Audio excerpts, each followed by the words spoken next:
Muy bien, buenas tardes a todos y a todas nuevamente. Bienvenidos y bienvenidas a este curso internacional virtual, Teorías de la Formación, organizado por el Programa de Pedagogía de la Universidad de Antioquia, el Programa de Pedagogía de la Universidad Pedagógica Nacional, la Universidad Federal de Paraíba, Brasil, y la Universidad Nacional Autónoma de México. Sean ustedes entonces bienvenidos y bienvenidas. Recuerden que ustedes tienen ingreso libre a este espacio virtual y pueden compartir el enlace de acceso con todas las personas que consideren. En un momento les voy a compartir los enlaces para que encuentren las grabaciones de las sesiones anteriores, que estén pendientes del chat. Hoy compartimos nuevamente este espacio de discusión con el profesor Leonardo Rolim Severo con el tema de la formación y el problema de la pedagogía en CAN. Profesor Leonardo, entonces, bienvenido. Muchas gracias de nuevo por hacer parte de este curso, de los pregrados y por hacer parte de Colombia, así sea desde la distancia. Entonces, es toda suya la sesión, profesor. Bienvenido. Muchas gracias, profesora Laura, por su amable introducción. Gracias otra vez por todas las personas que están acá compartiendo este espacio de interlocuciones que creo que puede generar un vínculo epistémico entre nosotros como comunidad de pedagogos, de pedagogas de información o en actividad investigativa en el campo de la pedagogía, algo que como sigo siempre destacando, me parece un reto para el futuro en nuestro contexto, ¿no? Y bueno, hoy nos toca hacer un acercamiento a uno de los pensadores que más han influenciado la modernidad y, por supuesto, la constitución disciplinaria de la pedagogía, que fue Immanuel Kant.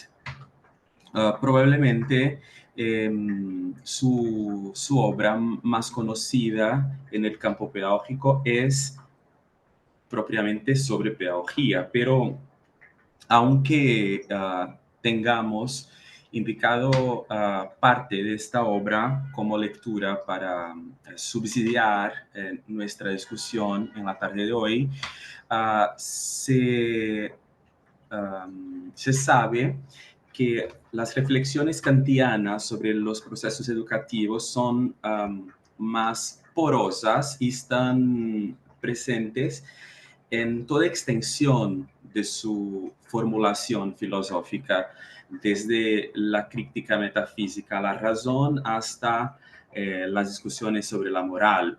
Así que el tema educativo perpasa el pensamiento kantiano no como una preocupación en sí mismo, pero como un desdobramiento de la problematización sobre la condición ontológica del sujeto humano como un individuo invitado a la perfección moral que se alcanza por el senso de autonomía y contra los sistemas que alejan el humano de la posibilidad de conquista de autonomía, o sea, los sistemas religiosos, los sistemas culturales que le van a, formando hábitos o costumbres que no le permiten perfeccionarse como una tarea ontológica que se desarrolla a lo largo de la historia individual del sujeto, más también a lo largo de la historia colectiva de la propia humanidad, porque esta utopía kantiana de la perfección moral no se alcanza en la vida privada del individuo, pero es un movimiento histórico intergeneracional que la educación puede accionar y sostener a lo largo del tiempo como un medio para la instrucción y la formación humana. Y esta vinculación de Kant al tema educativo se explica bajo la influencia contextual del iluminismo, que es un movimiento de transición de la edad para la edad moderna en Europa, que tenía como un supuesto fundamental la idea de que la razón era la posibilidad humana de progreso cuando la perspectiva de futuro dependía solamente del hombre como constructor de sí mismo. O sea, el iluminismo pone el hombre como el problema del hombre mismo, el humano como su propio problema, y recurre a formas de conocimiento que le permiten desvelar su propia condición y mirar hacia el trascendental, que es el horizonte donde se encuentra la verdad para la fuga de la contingencia de la experiencia intuitiva. Esto todo voy a clarificar un poco mientras vamos a profundizar en la medida que esta sesión nos permite, porque estamos a hablar de uno de los pensadores de más frutibilidad, o sea, de más importancia de nuestro campo, así que es siempre un desafío sistematizar sus ideas en un nivel introductorio para que podamos entender qué propone y todavía qué ha propuesto y todavía cómo estas reflexiones siguen ecoando o repercutiendo en nuestro presente histórico. Para tanto, yo voy a compartir ahora una pantalla con algunas informaciones y excerptos del texto que ha sido indicado para su lectura y también de otros textos que he considerado interesante para hacer un cuadro de referencias sobre la posibilidad de ubicar la pedagogía como un problema filosófico en Kant. Bueno, entonces quería preguntar a la profesora Laura si el PowerPoint ya se puede ver. ¿Sí? ¿Es posible?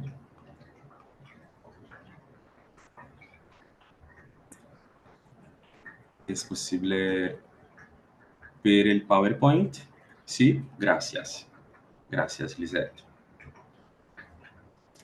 Bueno, entonces nuestro personaje de hoy es del siglo XVIII y nació y murió en Königsberg, región de Prusia, o Königsburgo, si así queréis denominar, y ha tenido una profusión de obras que siguen siendo fundamentales en la historia del pensamiento filosófico occidental y de la filosofía alemana en particular. Kant ha sido un arauto de la filosofía moderna alemana bajo las influencias del iluminismo, pero el iluminismo alemán, diferentemente del iluminismo francés o del iluminismo inglés, ha tenido una interfaz menos disruptiva con la cosmovisión que es característica de la perspectiva de mundo en la edad medieval, en la edad media, que proviene de del teocentrismo, de la perspectiva de que el mundo se explica desde la voluntad de Dios. Y Kant asume desde muy temprano la función de profesor de filosofía en la Universidad de Königsburgo, y en esta condición él ha impartido cursos de clases de pedagogía en distintos momentos de sus primeros años o de su primera década como profesor en esta universidad. Uno de sus alumnos ha compactado escritos de esta época y los reunió en un libro que tiene como título Sobre Pedagogía. Así que este libro que estamos a referenciar en nuestra clase de hoy no es un libro que fue es firmado en vida por el propio Kant como una obra propia suya, pero hay versiones de contestación, pero también de validación de estos escritos, porque se dice que él ha podido revisarlos antes de su muerte, pero hay otros investigadores historiográficos que dicen que no hay propiamente evidencias de que que Sobre Pedagogía es propiamente un libro de su autoría. El hecho es que muchas de sus reflexiones sobre educación que están dispersas en otras obras se ven muy convergentes con las bases para constitución de la pedagogía tal cual las presenta Kant en este libro. Y una invitación inicial a este pensamiento tan vasto está condensada en esta frase que Kant ha utilizado muchísimas veces, incluso en la edición inicial, en la edición primera del libro Crítica Razón Pura, que es sapere aude. Sapere aude, en traducción al español desde el latín, es ousar, atrévete a saber. Atrévete a saber no es una invitación o una frase trivial, común a ser dicha por alguien en el siglo XVIII, en el siglo XIX, en esta época de transición tan profunda de modos de existencia en nuestra sociedad occidental. Porque acá tenemos un sentido o una dimensión que ha implicado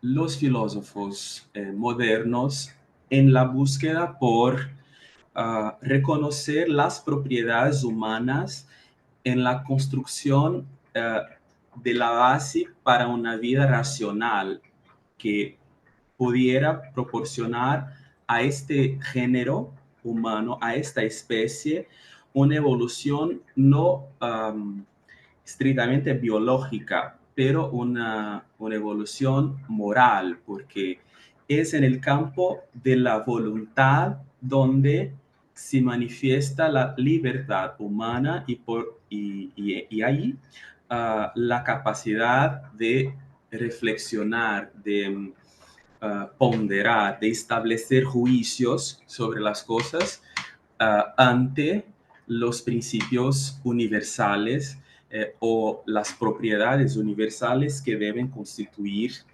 el humano, como la prudencia, como la disciplina, como la racionalidad, ¿no?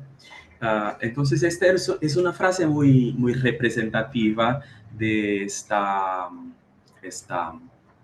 perspectiva de ontológica de construcción del sujeto, porque la, es en sí mismo que el hombre debe procurar el sentido de su acción.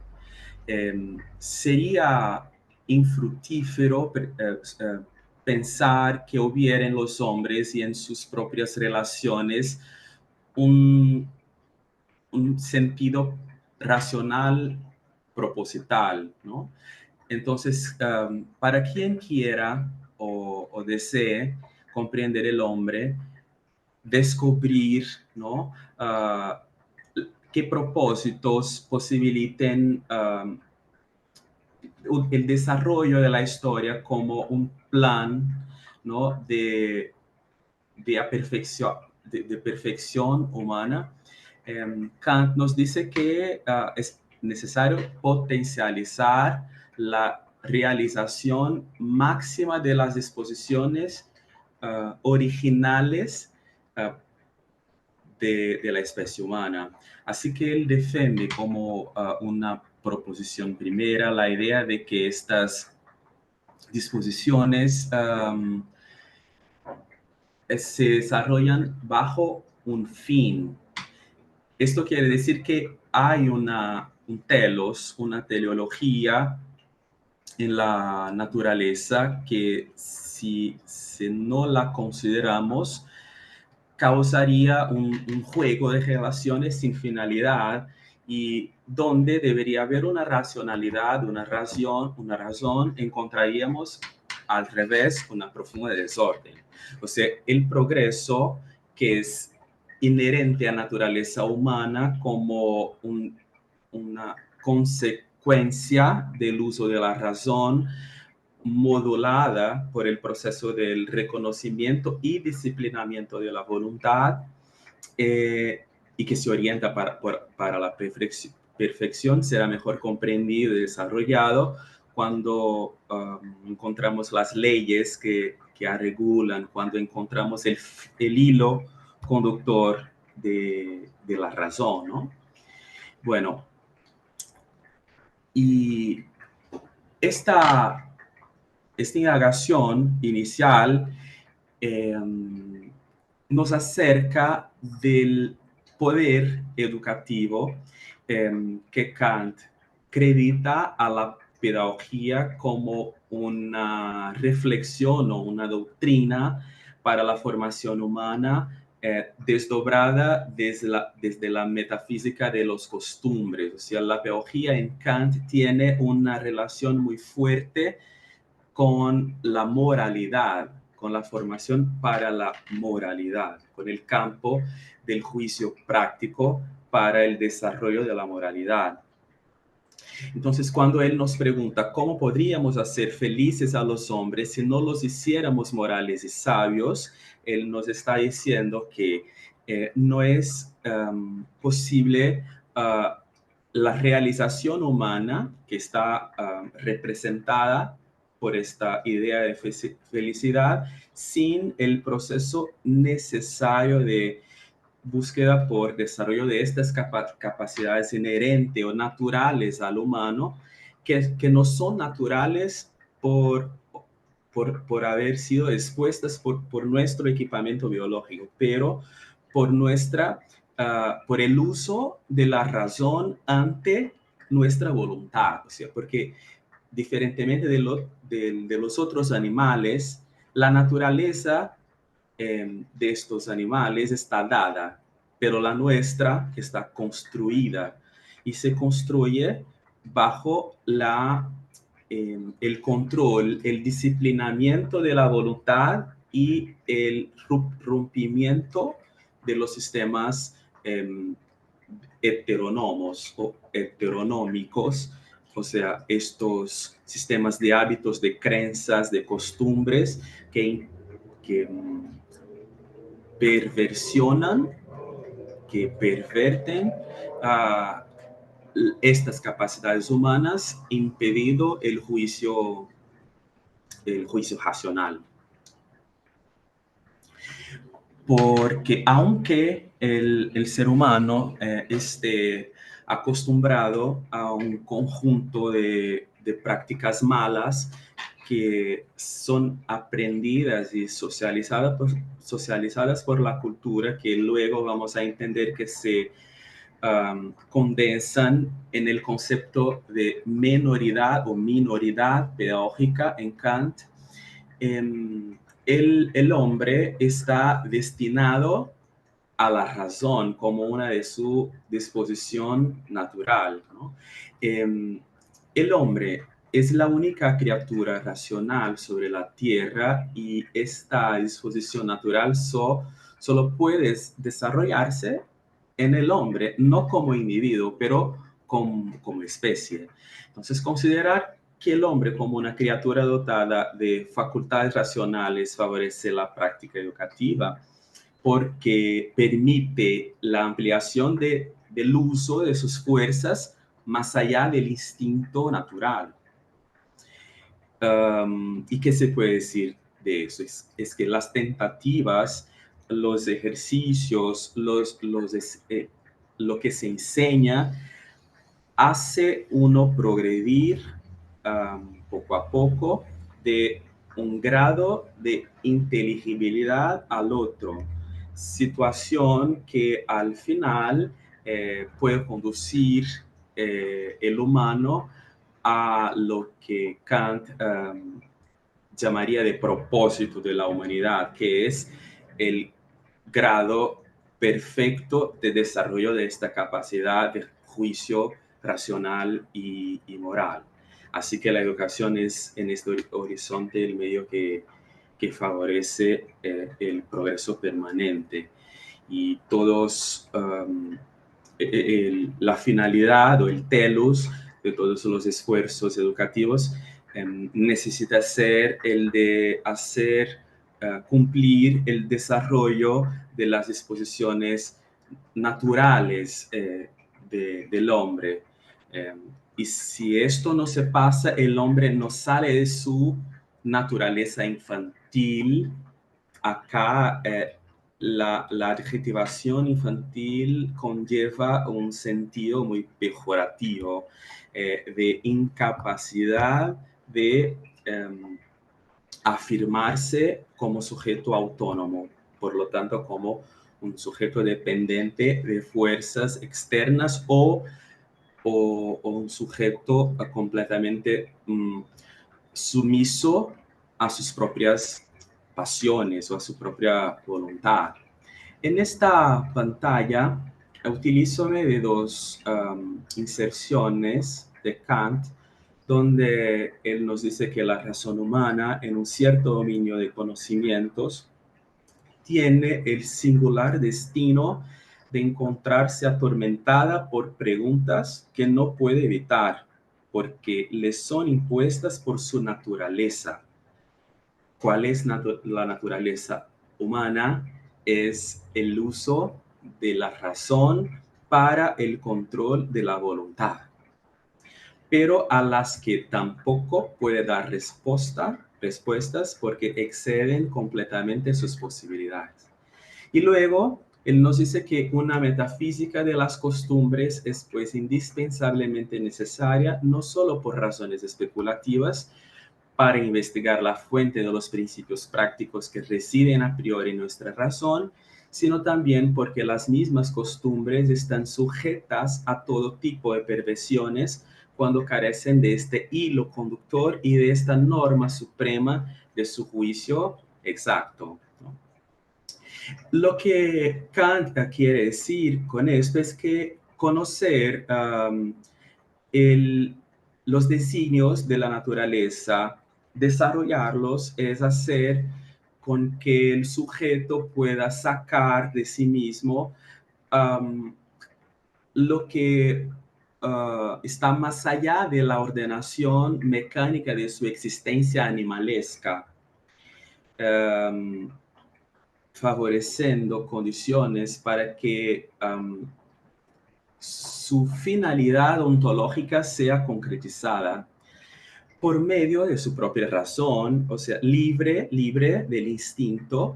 El sujeto puede edificar la existencia humana rumbo a la felicidad y a la perfección, porque la naturaleza no ha proporcionado por acaso al hombre estas potencialidades. El hombre es guiado por ellas porque tiene necesidad de tener la vida agradable, ¿no? Y elevar el hombre a su grado máximo de perfección como una tarea pedagógica puede ser, en estos términos de pedagogía, una de las atribuciones de la educación. O sea, la pedagogía, a la pedagogía cumple comprender, esclarecer los caminos para que el humano pueda, por su trabajo racional, salir del estado de animalidad, de minoridad, de rudeza, hacia un otro estado de perfección, de destreza, de bondad, de perspicacia, de prudencia, de agradabilidad, de inteligencia, y esto todo lo hace feliz, de acuerdo con Kant. Porque el completo dominio de sus facultades naturales es la puerta para la felicidad auténtica. El propio Kant nos dice que cuando la educación, que estoy intentando hacer una traducción de inglés para portugués y de portugués para inglés, pero es más o menos que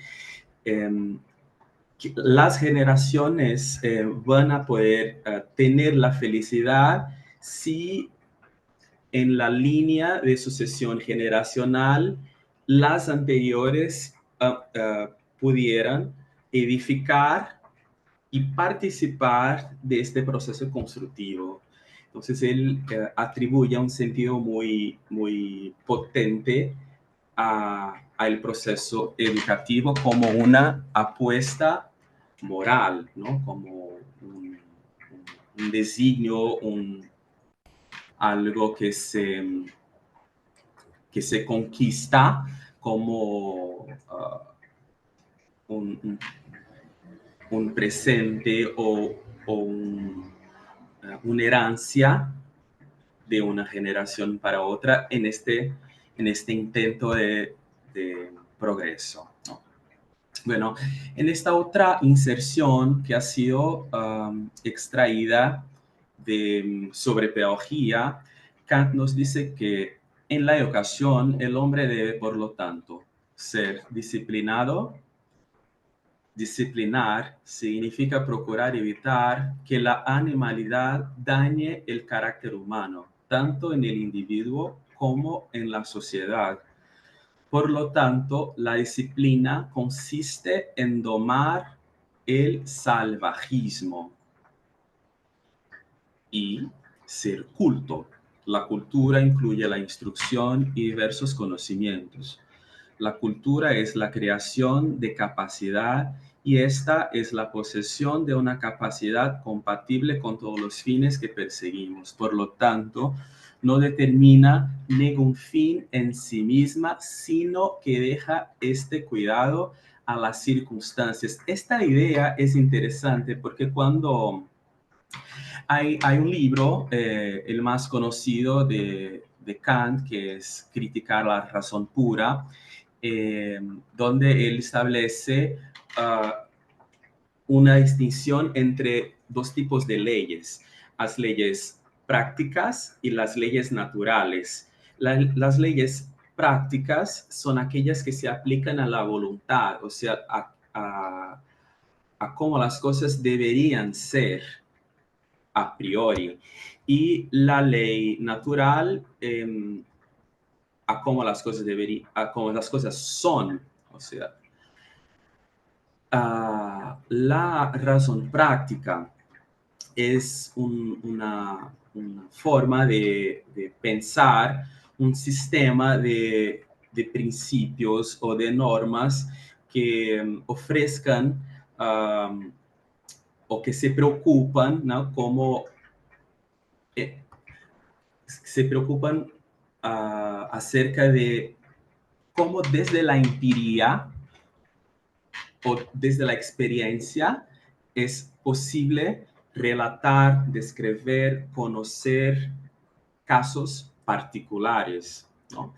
Donde el sujeto de la acción eh, puede pensarse como fuente de sus acciones. Y en este caso, el principio o la fuente de la acción es contingencial, porque el sujeto no es universal, sino un sujeto individual. Y Kant llama esta razón de pura porque nada se mezcla con empiria. El fundamento puro de la moralidad debe ser completamente depurado de todo lo que pueda ser empírico, porque según Kant, lo empírico, lo experiencial, um, lo que se centra en el propio sujeto es siempre contingente. Y la base de la conducta humana, según este filósofo, no puede ser contingente. O sea, no puede estar dispuesta a la suerte de las circunstancias. Eso es interesante porque nos acerca de una reflexión sobre la relación entre el trascendente y el contingente, entre la razón práctica, entre la razón pura, entre la teología como una reflexión teórica filosófica, como una doctrina normativa, pero también como un conjunto de preceptos básicos, ¿no? Y aquí, en esta inserción, podemos percibir que la educación tiene juega un rol importante en Kant. Ella está concretamente subordinada a un ideal que puede ser atingido o no, que es la formación moral. Los conceptos, o mejor, las ideas regulan o modulan y la educación es una práctica que ayuda a regular nuestra libertad con el proceso de reformación de las ideas o de creación de nuevas ideas. Es una especie de pedagogía del límite, ¿no? Entonces, por medio de la educación es posible modular el pensamiento humano y también las relaciones de los individuos en sus distintas comunidades, familiar, social, cultural, religiosa, educacional, ¿no? Porque son las mismas que imponen las reglas y disciplinan las acciones individuales para que estos individuos vivan en sociedad. Por lo tanto, para que el individuo tenga condición de problematizar a sí mismo, es necesario reconocer hasta qué punto estas reglas no lo están alejando de su capacidad natural de establecer el juicio racional y moral.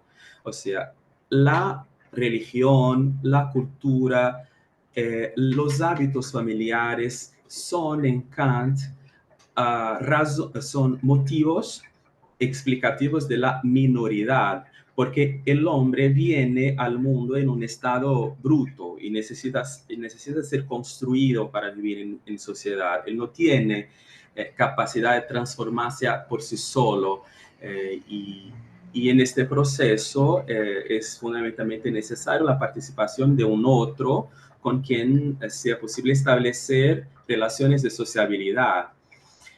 Entonces, la disciplina es necesario para formar el hombre, pues él mismo tiene una disposición natural a la libertad sin reconocer límites impuestos, ¿no?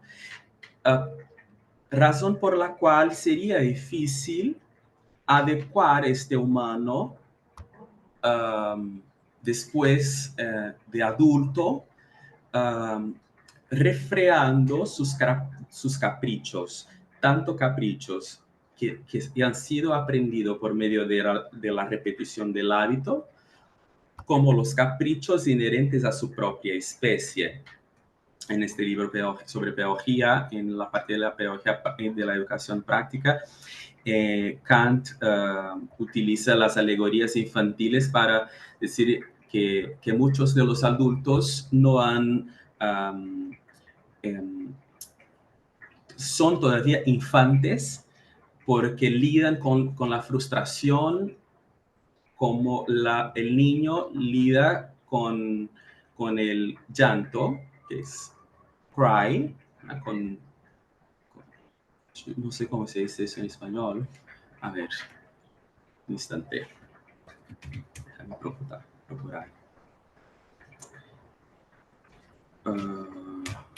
Profe, está bien, llorar, llanto también se dice. Llorar, llanto. Ah, bueno, porque me quedé, lloro, no sé, llanto. Cómo las crianzas reaccionan con el llanto a uno que le dice no. Así que la disciplina tiene un papel muy importante en Kant como el recurso de la razón para refrear el instinto de un hombre que no conoce o tiene dificultad de convivir con sus propios límites. Bueno, y ser culto, bueno, esto ya he leído. Bueno, acá en esta parte del libro nos dice Kant que a los niños se les debe dar libertad desde la más temprana infancia y en todos sus movimientos. Vea qué interesante, porque suele ser común que rotulemos a los clásicos de la pedagogía como autores de base para una didáctica transmisional donde la relación adulto-niño es arbitrariamente verticalizada, pero ya en convenios, como hemos estudiado la semana pasada, como en Kant, vemos que los pedagogos fundamentales de la modernidad han guiado sus reflexiones por un senso de cuidado ético con el niño. Y no hay producción sobre pedagogía moderna que justifique el uso de la violencia como una herramienta educativa.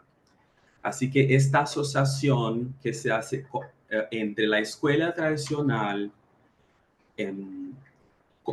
como siendo la escuela moderna, y la escuela y las prácticas de violencia de los maestros culturalmente naturalizadas como rasgos de esta escuela, deberían ser mejor comprendidas, aunque sepamos que en una sociedad adultocéntrica las prácticas de violencia se fueran generando como instrumentos legítimos de socialización de la cultura junto a la infancia, que primero no tenía identidad, después ha sido vista como una fase de la vida dispuesta al control adulto, y luego ha sido vista como una fase de la vida donde uno tiene sus características propias y necesita explorar experiencias típicamente direccionadas para el desarrollo de sus capacidades posibles. Pero nos dice Kant, que a los niños les debe dar libertad desde la más temprana infancia y en todos sus movimientos, excepto cuando puedan hacerse daño, como si estuvieran sosteniendo un cuchillo afilado, con la condición de que no impidan la libertad de los demás, por ejemplo, gritando o expresando su alegría demasiado fuerte, molestando a los demás. Se le debe demostrar que debe alcanzar sus objetivos siempre que permita que otros alcancen los suyos. Por ejemplo, nada se hará para que sea agradable para ti si no haces lo que queremos, es decir, aprender lo que te enseñan, etc. Es necesario demostrar que la restricción que se le impone tiene como finalidad enseñarle a hacer buen uso de su libertad, que los educamos para que pueda ser libre un día, es decir, prescindir el cuidado de los demás. En esta última frase nos encontramos con el dilema educativo de la modernidad, que es la antinomía entre el control y la formación de la voluntad y la autonomía. Esta antinomía, o sea, estos dos polos que se, uh, que, que se chocan y se oponen, son, persigue las propuestas de pedagogía hasta la contemporaneidad, como si estuviéramos delante de dos caminos donde en uno la educación va a ser completamente una imposición arbitraria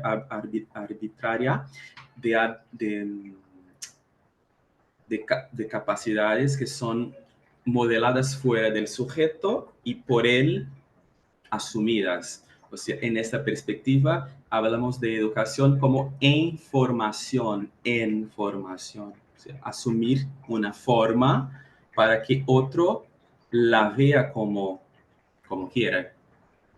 Y en otro camino, como si la educación fuese una descubierta natural del sujeto por sí mismo, sin interferencia externa, sin directividad pedagógica. Y aquí tenemos un censo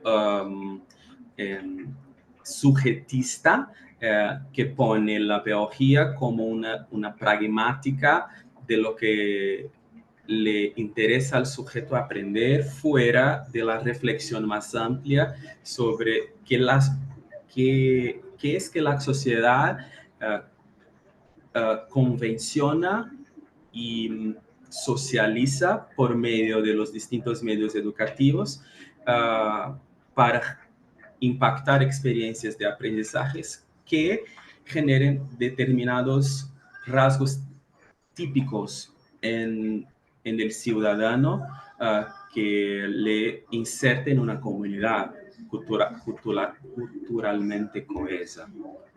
Entonces, ese es un detalle interesante, ¿no? Voy a avanzar un poco más. Se le debe demostrar que puede alcanzar sus objetivos.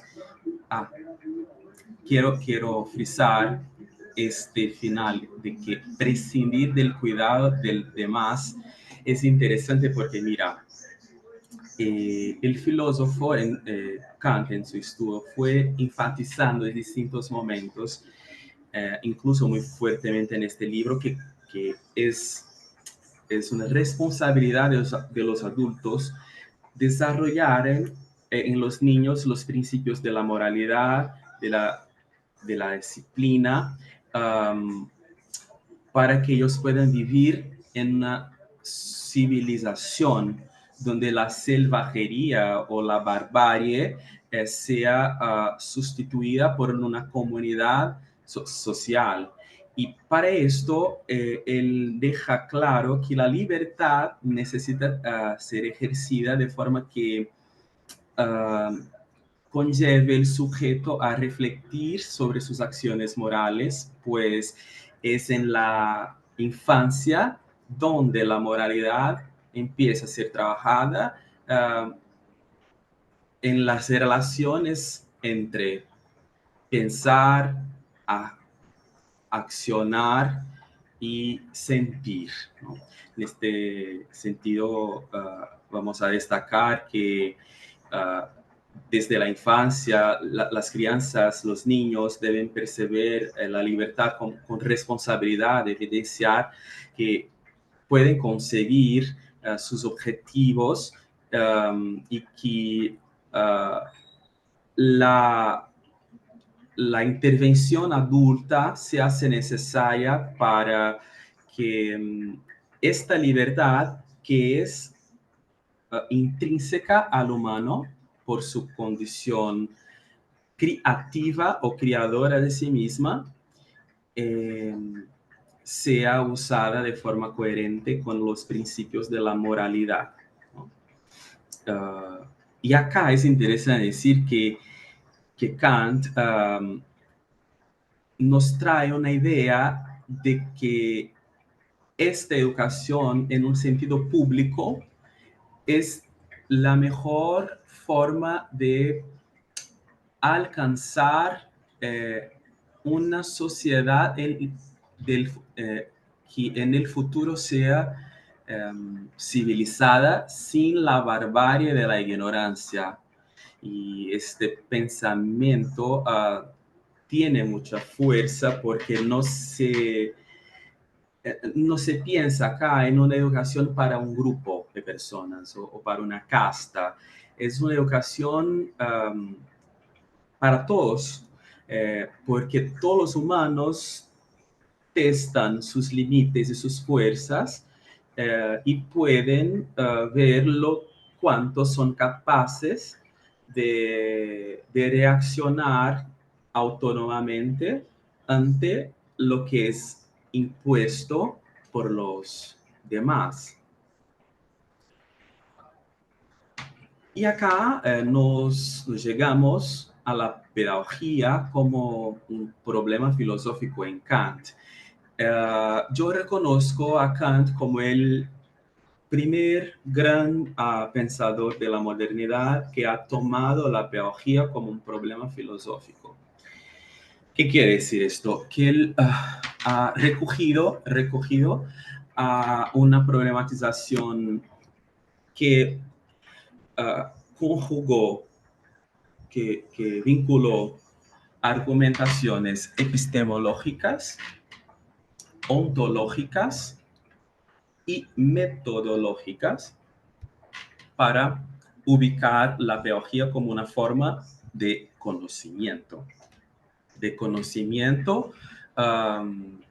derivado de la metafísica de la razón práctica, o sea, de un conjunto de herramientas que necesitamos para ordenar nuestra existencia en este plano, en este plan donde nosotros estamos creando nuestras propias condiciones de existencia individual y colectiva. Entonces Kant enfatiza que la pedagogía como doctrina de la educación involucra campos esenciales en la formación de este ser humano que quiere ser prudente, instruido, disciplinado, moral, libre, para que todos estos campos sean atendidos. No se debe olvidar el humano en su condición de sujeto cognitivo, pero también de sujeto intuitivo, de sujeto sensible en términos de reacción empírica. Entonces, por eso que la pedagogía o doctrina de la educación se divide entre física y práctica. La educación física es lo que el hombre tiene en común con los animales, es decir, el cuidado de la vida corporal. Y la educación práctica o moral, todo lo que se refiere a la libertad se llama práctica en Kant. Es la que concierne a la construcción cultural del hombre para que pueda vivir como un ser libre, ¿no? En esta educación física estaría la educación intelectual, porque para Kant el uso de la disciplina en gran parte se hace sobre el cuerpo.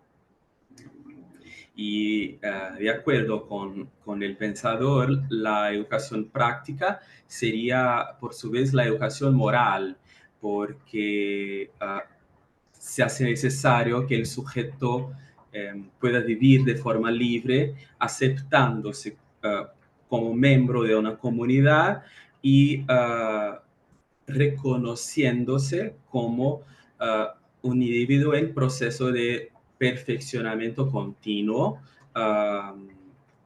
de lo que dependiente es su propio ejercicio racional. Y este proceso, en este proceso el individuo viviría tres etapas.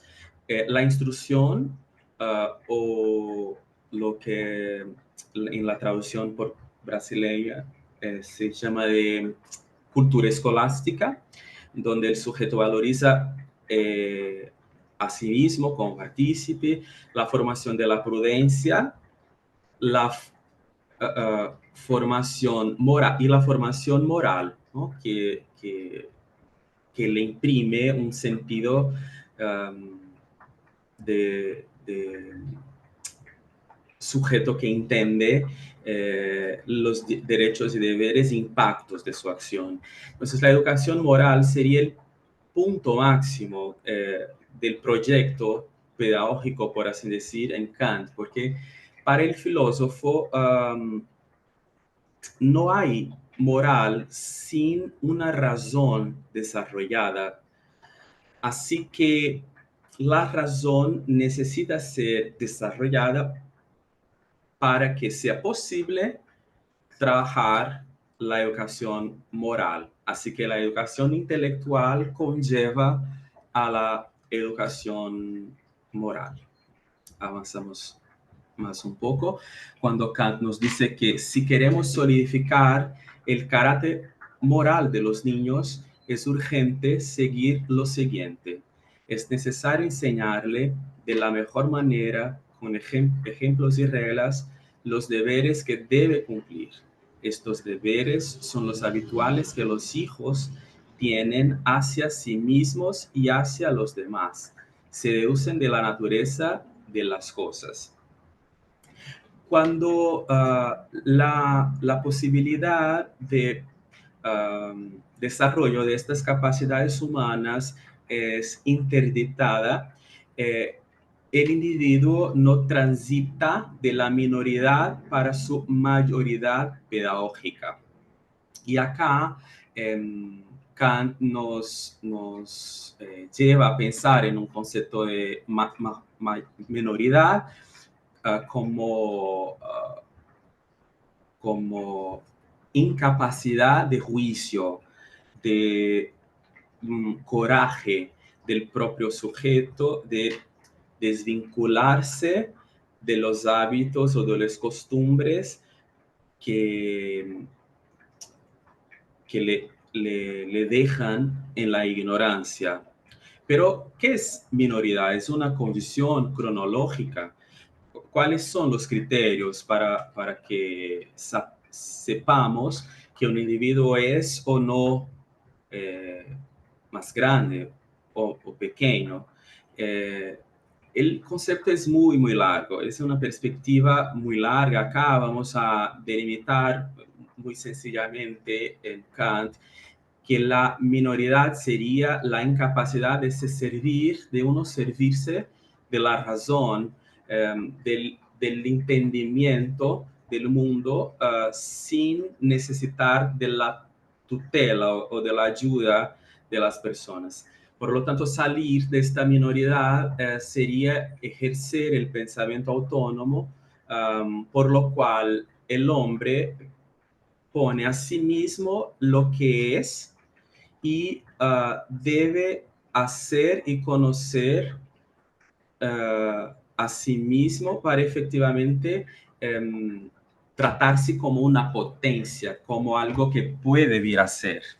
Tomemos acá que Kant determina la causa de esta minoridad como he dicho antes, culpa del propio sujeto minimizado que se deja abatir por la pereza. Él mismo utiliza esta palabra, por la pereza, por el comodismo, por la incapacidad de moverse, que son, me parece, rasgos muy, muy comunes en muchas de nuestras reacciones en los días actuales, ¿no?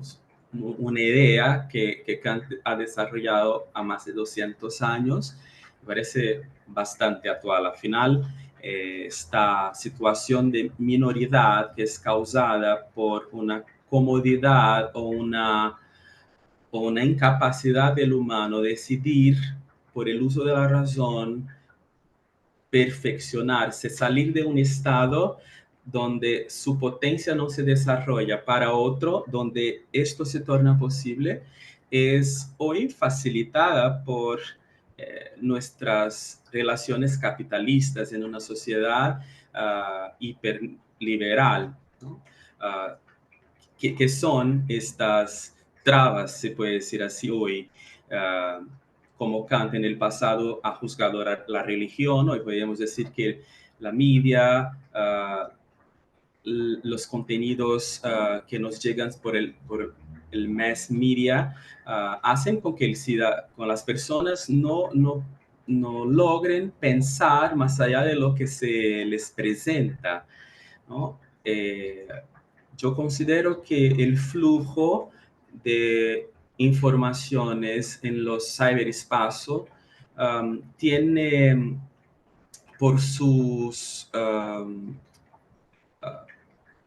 por sus modelaciones políticas implicado en una dictadura estética, económica, cultural que nos prisiona cada vez más.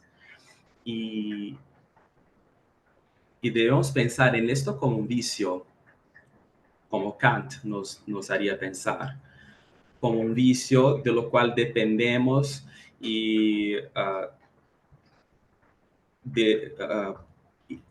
que necesitamos confrontar, porque no es posible atingir la mayoría sin ultrapasar lo que es banal, lo que es amadurecer y bueno. Incluso viviendo en un mundo obsesionado con etiquetar el consumo, es posible buscar aclaraciones. Incluso en las actividades cotidianas, uno puede encontrar la iluminación. Para un individuo que se ha acostumbrado a la condición de minoridad, abandonarla no es ni fácil ni imposible. La ilustración es la salida del hombre de su minoridad, de la que es él mismo culpado. Y cuanto a esta frase, tenemos que el concepto de culpa está necesariamente atrelado al de responsabilidad, que por su vez supone lo de la libertad. Por esto, sin libertad no habría moral, porque eso es posible el campo práctico por el sujeto tener libertad de no hacer o de hacer lo que es pensable. Si alguien es culpable por algo, es porque puede ser responsabilizado por esto, ¿no? Entonces, la propuesta de Kant es que reconozcamos desde el punto de vista antropológico que el hombre es naturalmente perezoso. No es demasiado recordar que en muchas partes de la razón pura y de sobrepedagogía, Kant esclarece que la fundamentación de la moral no está en una antropología empírica, porque si si la pereza o si la comodidad o si la incapacidad del uso de la razón son parte del humano derivada de sus formas primarias de socialización,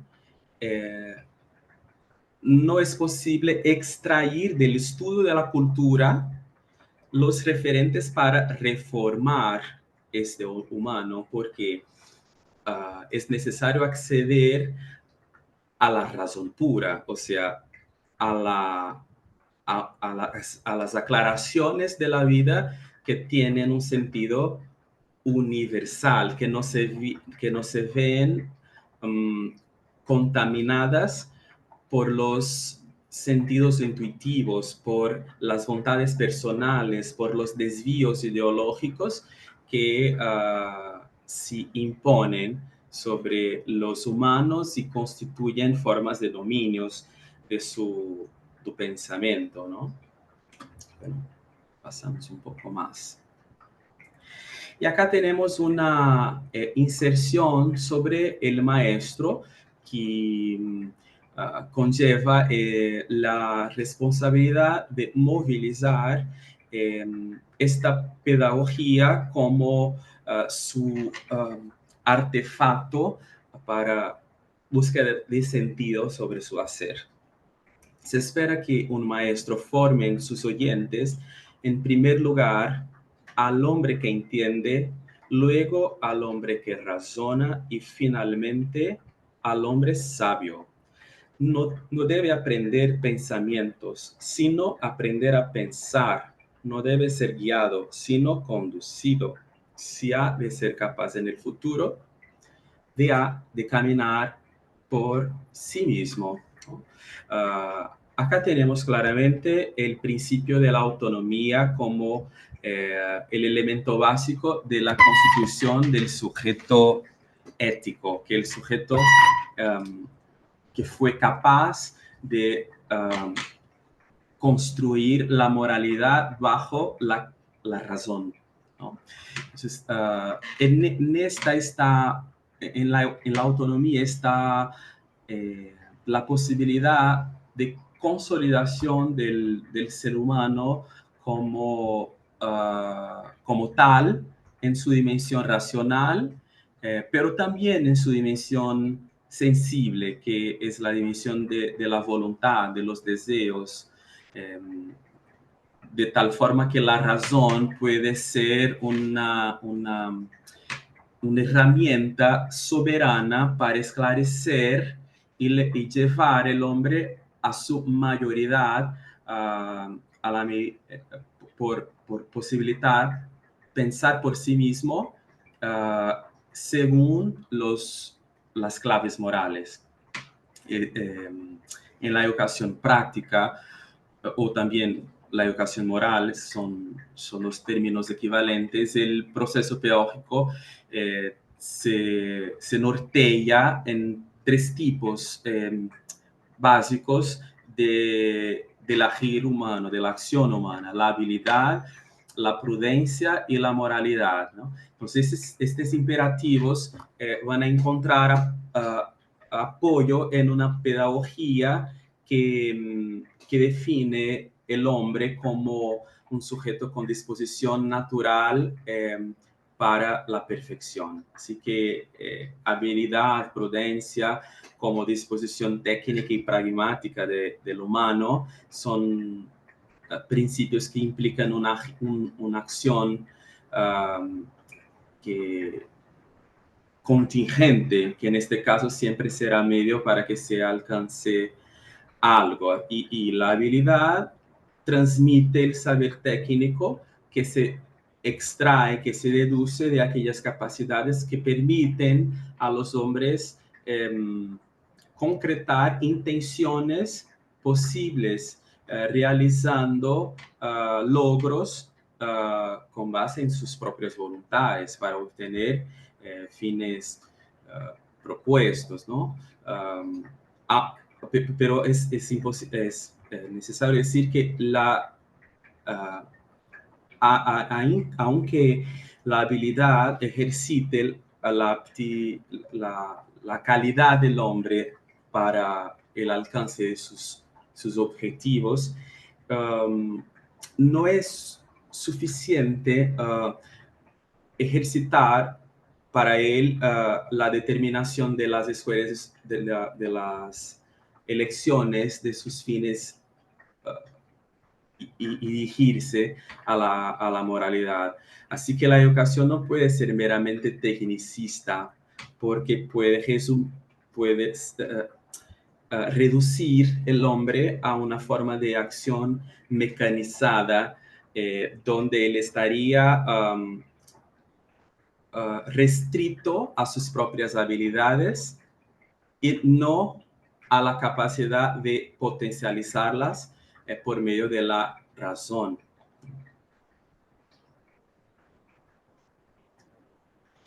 Y acá nos habla Kant sobre la libertad, la educación y la autonomía. Entre los habitantes vivos de la Tierra, el ser humano se diferencia notoriamente de todos los demás seres naturales por su disposición técnica para el manejo de las cosas, su disposición pragmática para utilizar hábilmente a otros hombres en favor de sus intenciones y la disposición moral en su ser para actuar consigo mismo y con los demás según el principio de la libertad bajo leyes. Y por sí solo, cada uno de estos tres niveles puede ya diferenciar característicamente al ser humano de los demás habitantes de la Tierra. Esta llamada es interesante porque acá tenemos el principio de la voluntad libre como el principio fundamental inherente al ser humano que le permite por el uso de la voluntad tornarse un sujeto moral y conducirse racionalmente, ¿no? Esta dimensión de la voluntad es independiente de las determinaciones de la naturaleza y también es diferente de una capacidad sencilla de elección o de arbitrio, porque Kant está hablando de una capacidad de autodeterminación en consonancia con la ley moral. Y la voluntad es la fuente humana que obliga o constituye el deber como una cuestión de la acción libre. Y la libertad, pues, sería como una espontaneidad de la propia razón que se expresa en la no determinación previa del humano de su acción o de su pensamiento, al mismo tiempo que este principio se identifica con la ley moral, desde la cual es posible, se hace posible un referencial universal de la libertad, ¿no?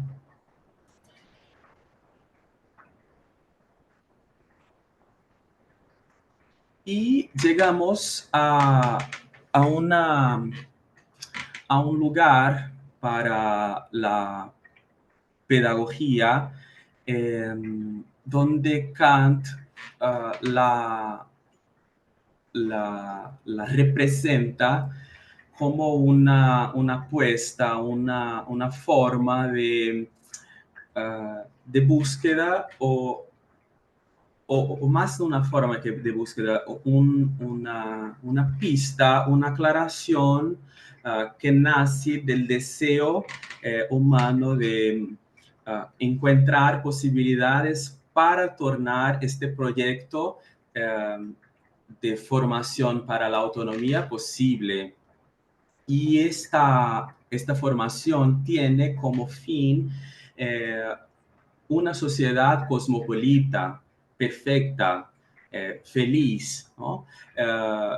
La la naturaleza humana no es estar o quedar en estado de coerción, pero en estado de felicidad. El problema es que la felicidad para un humano en condición de minoridad es el vicio, el hábito, el costumbre. Y para el sujeto mayor, el sujeto autónomo, responsable por sí mismo, es la posibilidad de confrontarse, entenderse, mejorarse, aunque no esté intuitivamente o sensiblemente feliz de hacerlo, porque la felicidad es un resultado de la posibilidad del juicio moral. Así lo que hace con que uno sea feliz no es el acto de permanecer en un plan de sensaciones que le traiga alegría, pero en una búsqueda ontológica por la perfección individual, como reflexo de esta búsqueda permanente como criatura racional, por libertad, superando el egoísmo, superando la tendencia animalesca. Así que la pedagogía tiene un sentido muy importante. Nos dice Kant que mejorarse, educarse, y si uno es malo, cultivar la moralidad es en sí mismo. Este es el deber del hombre. La educación, por lo tanto, es el mayor y más arduo problema que se le puede plantear a la humanidad. Su tentativa acá es plantear una educación desde la infancia que diferencie el futuro del humano del futuro de los otros animales. Para que este futuro sea posible, el hombre tiene que ejercer sobre sí mismo sus propias capacidades, o sea, la disciplina, la indagación moral y la indagación racional.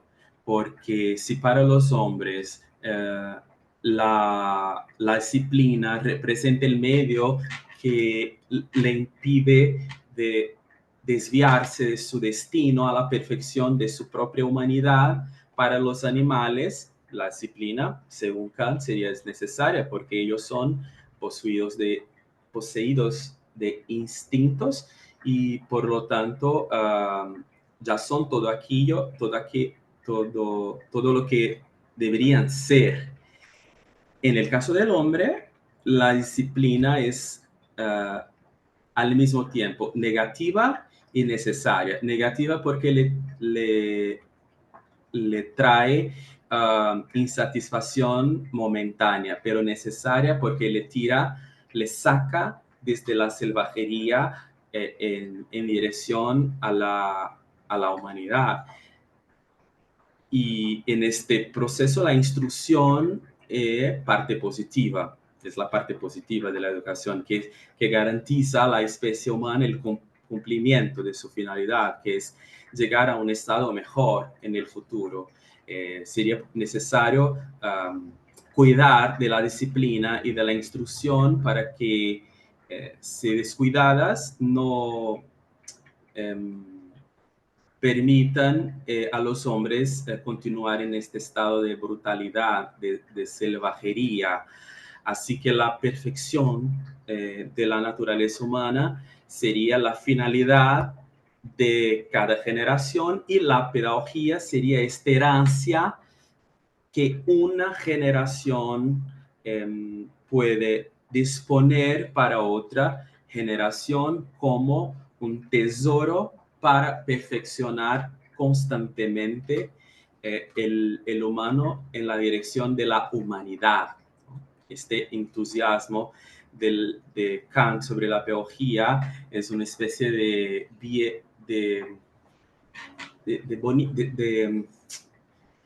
de utopía,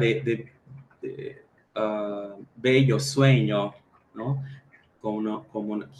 Que, bueno, por supuesto, refleja el propio ideario iluminista en la búsqueda por un sentido para la existencia del humano en un plan teleológico que no se vincule más a la cosmovisión religiosa. Así que la naturaleza ha puesto en los hombres semillas de humanidad que pueden florecer en su destino.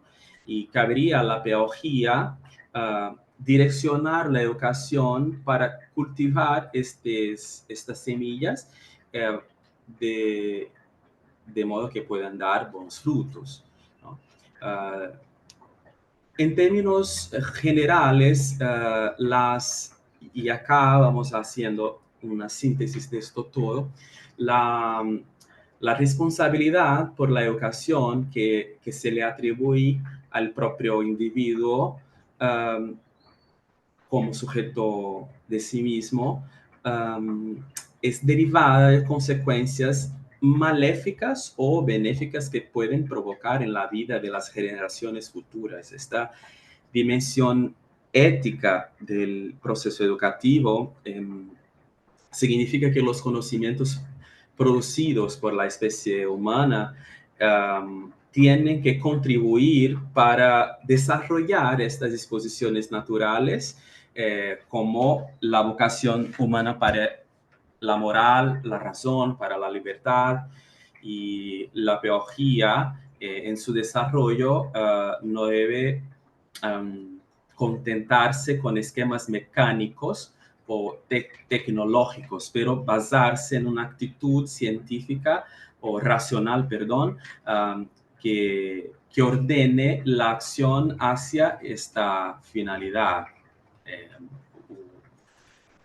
Tenemos esta finalidad muy, muy vinculada a la idea de progreso, que es la superación de un determinado estado de presente de cosas que limitan las conductas del hombre, ¿no? Entonces, ya que la naturaleza humana no es algo dado, está en las manos del hombre crearla, formarla, transformarla.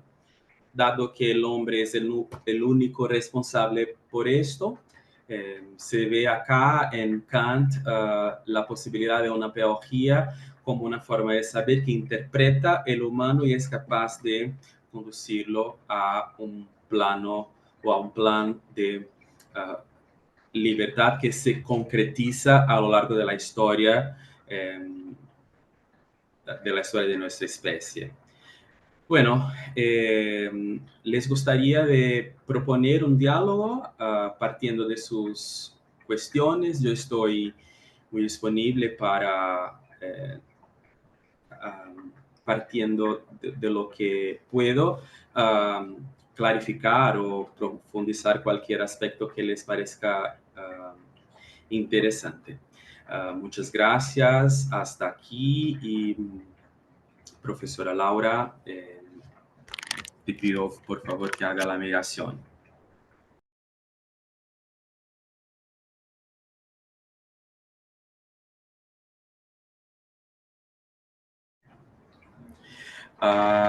Gloria me pregunta cuál sería la diferencia entre guiar y conducir.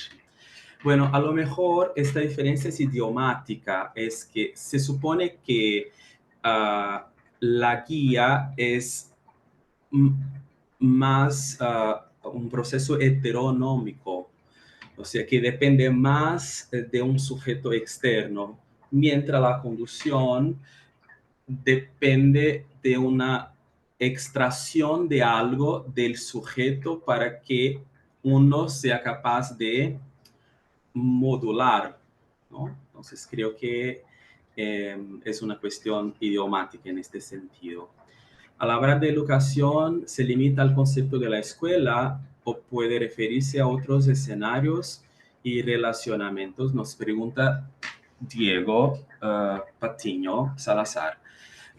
La verdad es que las reflexiones de Kant no se dirigen a la escuela, incluso porque en este periodo la práctica de la instrucción estaba mucho más centrada en los colegios y en la preceptoría. Así que hablamos en educación en el sentido de la formación cultural del sujeto, en el sentido amplio de las relaciones constituidas con las instituciones culturales que impactan los modos de pensar y los modos de reaccionar de los sujetos. Aldis Ortiz Galeano comenta que Kant habla de dos categorías, el fenómeno y el nómeno, entendiendo que la segunda es la cosa en sí misma y el fenómeno es la consecuencia de una causa determinada. En este sentido, mi pregunta es, ¿el hombre es en sí mismo y el fenómeno es la educación que a partir de la experiencia aborda el mundo sensible del hombre para su formación? Ya formado en la razón, buscará entender el mundo inteligible, su propio mundo en relación con los otros. Bueno, la educación es un hecho posible solamente entre los humanos, justo porque es una tarea de construcción de la humanidad, de unas propiedades que aunque estemos predispuestos en términos biológicos a desarrollar, dependen de la formación del senso decisorio, o sea, de la capacidad de establecer juicios sobre las cosas. Aunque el hombre tenga una predisposición natural para la perfección, esta misma predisposición está atravesada por el otro, con lo cual el hombre puede generar una relación de deseducación. Este no es un concepto utilizado por Kant, deseducación. Es un concepto utilizado por Dewey un poco más adelante, pero creo que nos sirve para establecer una antinomía, una contraposición a las prácticas culturales que desvían el sujeto de esta predisposición natural a la perfección. Porque fíjense, si el humano no es llamado a perfección y si no es posible intervenir desde las relaciones educativas para proponerle formas conductivas de desarrollo, de perfeccionamiento de su voluntad, él no es libre. El hombre solo es libre cuando desvinculase de su estado natural, ejerciendo el poder de elección bajo su voluntad. Así que la educación crea una segunda identidad, vamos a pensar de esta forma, una segunda identidad que se supone ser reflexo de estas posibilidades o de esta potencialidad ontológica del humano construirse bajo relaciones educativas con los otros. Esta identidad tiene en Kant tiene una manifestación como humanidad, o sea, la humanidad es en español se puede decir como el logro de tornarse humano por medio del desarrollo de la razón y de la voluntad moral. Y no hay otro camino para esto sino el proceso educativo. Para el caso de Kant, ¿hay alguna referencia a la diferenciación de la educación de la mujer? No conozco inserciones de Kant sobre esto. Entonces el hombre viene siendo el fenómeno causado por la educación, como Rousseau crearon según la naturaleza. Sí, defiende Pierre Bourdieu, aunque Bueno, cuando hablamos de clásicos, necesitamos establecer límites no solo epistemológicos, pero históricos, geopolíticos.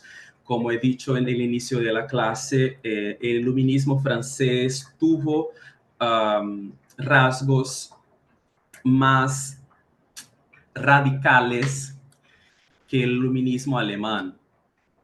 Kant, por ejemplo, aunque haya provocado en el ámbito de la filosofía una revolución en el pensamiento bajo el estudio de la razón,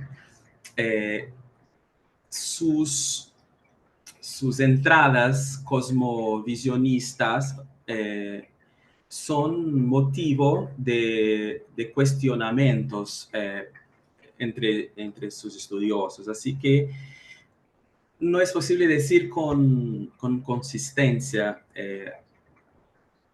que sí, que es propiamente una misma línea argumentativa, pero que se supone que esta disposición natural es interditada por las fuerzas que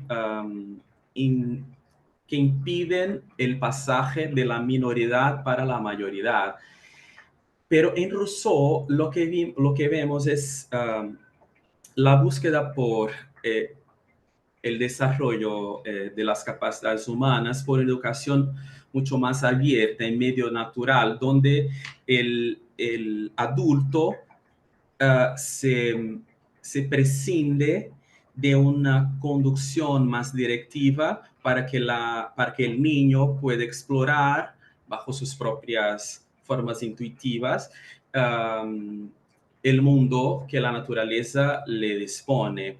En Rousseau, en Kant, el adulto tiene un rasgo tiene un papel fundamental porque como un pedagogo moderno, la pedagogía en Kant es una forma de saber que nace de la necesidad generacional de preparar nuevas generaciones para un mundo que todavía no existe, pero que ya se proyecta bajo una nueva mirada proporcionada por el avance de la razón, que se rompe muy fuertemente de las sociabilidades medievales traspasadas por las cosmovisiones religiosas.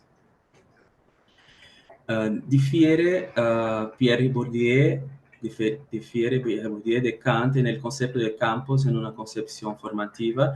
Bueno, campos en Pierre Bourdieu significa el microcosmos donde las reglas de las relaciones son establecidas, legitimadas y moduladas por las personas que están en estos mismos microcosmos. O sea, él utiliza de la idea de campo para delimitar espacios en la sociedad de convención de unos determinados códigos que son socializados y legitimados por relaciones de poder que generan y regulan los objetos que circulan en este campo, desde discursos hasta prácticas culturales. Entonces sí es un concepto distinto en este caso. A ver si hay otra indagación. Kant habla de encontrar la iluminación en las cosas cotidianas, refiriéndose a ilustración. Sí, Viviana María López. Se habla de la iluminación, de la ilustración, como la capacidad de aplicar la razón para tornar las cosas inteligibles. Y lo que es posible inteligibilizar es lo que en algún momento ha pasado por los sentidos. Pero el hecho de pasar por los sentidos es, es la propia razón o el propio motivo por lo cual el humano debe desconfiar de lo que ve, de lo que piensa, de lo que ha comprendido. Así que somete estos sentidos a la razón, porque el sentido puede ser, puede pervertir la capacidad racional. ¿Más alguien gustaría de dialogar con alguna cuestión o le gustaría de intervenir con participación directa usando el micrófono?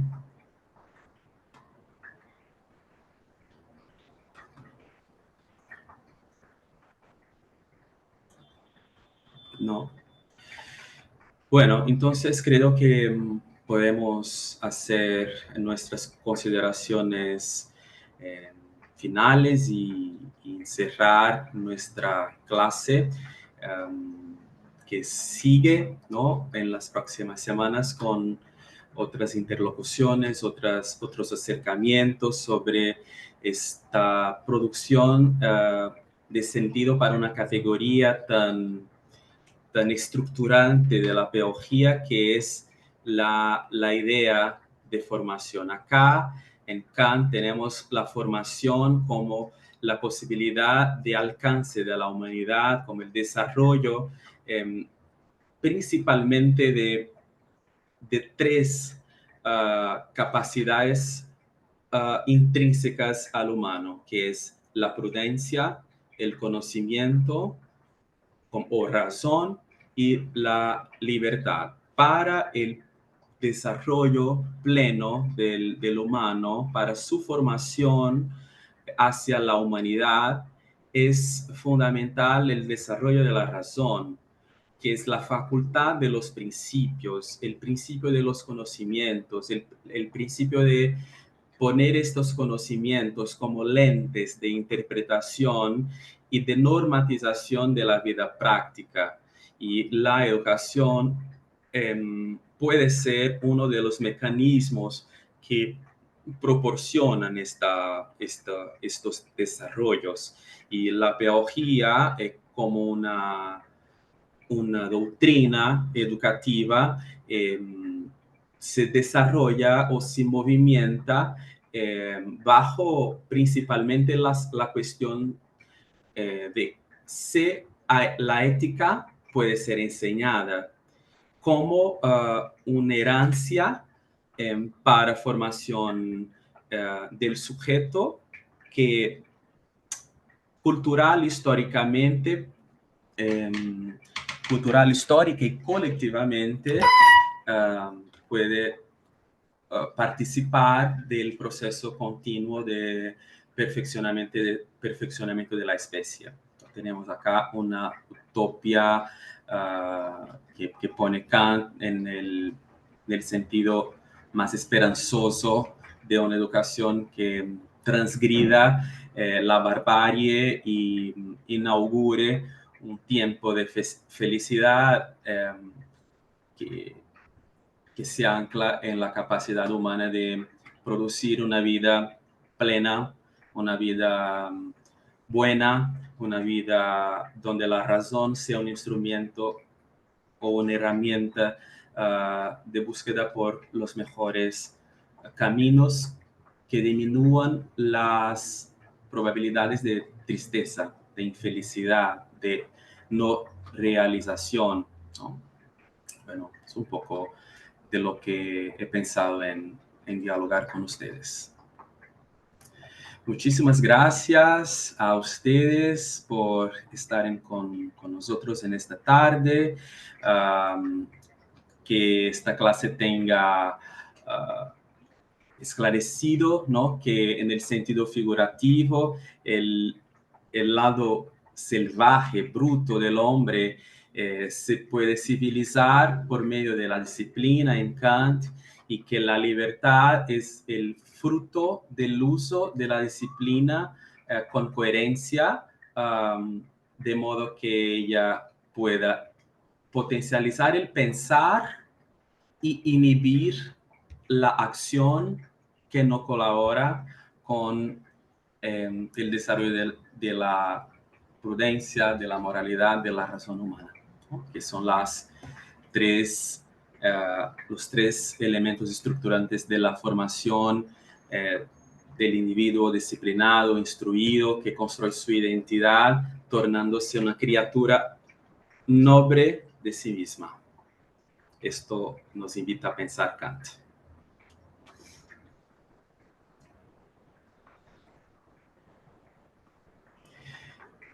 Profesora Laura.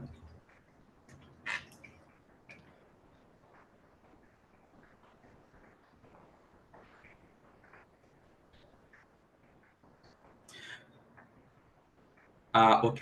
Bueno, la profesora Laura me ha escrito y me dijo que puedo iniciar la clase. Bueno, voy a hacerlo ahora.